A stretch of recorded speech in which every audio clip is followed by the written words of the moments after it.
The blue whistling thrush, known for its vibrant plumage and unique call, has feathers that are blue-purple with pearly purple spots at the tips.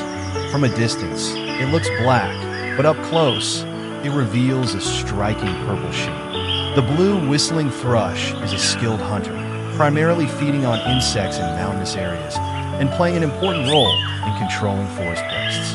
It has a distinctive habit of hopping as it moves and spreading its tail feathers like a fan, swinging them up and down or side to side when resting. Thanks to its unique plumage and melodious calls, the blue whistling thrush is considered a symbol of good fortune in some parts of China.